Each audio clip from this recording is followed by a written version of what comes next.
Okay, for my female athletes, this is one of the most important things that you're ever going to learn through our coaching. I have had great experience working out of a pediatric and women's health clinic, working with a lot of pregnant, postpartum moms and female athletes.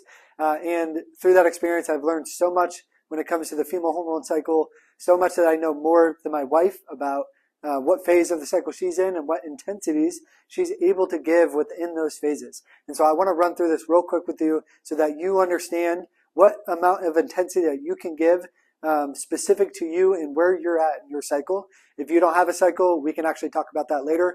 But if you are a female and you have a menstrual cycle, then I want you to understand this more than anything else that we're going to go through in this coaching.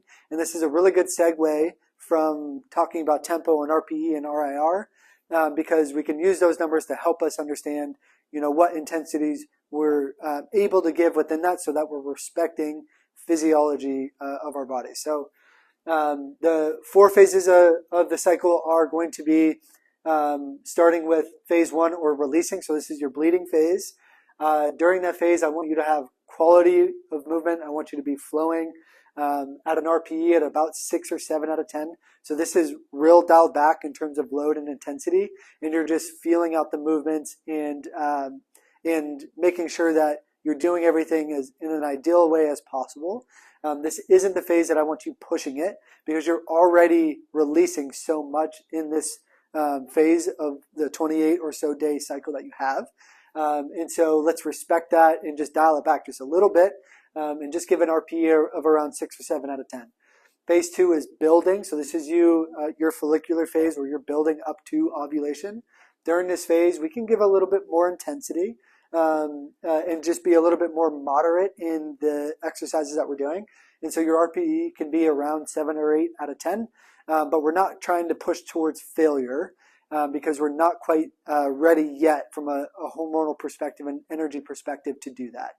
When you hit phase 3, or you're in your ovulation phase, you can go out there and just crush it. This is your high intensity phase within your cycle, and I want you at an RPE of about 8 to 10 out of 10, which means we can actually push it to failure here if we feel in that moment that we're ready to go. And typically, this is the moment throughout your cycle that you do feel that way.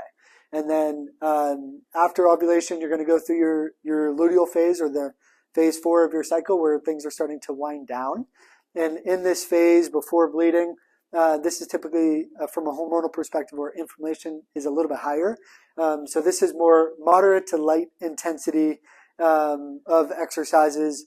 Think about just staying steady and flowing and being quality in your movement at an RPE of about 7 or 8. 8 maybe pushing it in this phase, but about 7 out of 10 RPE, so that we're respecting the energy that your body is able to give in that moment in time within your cycle.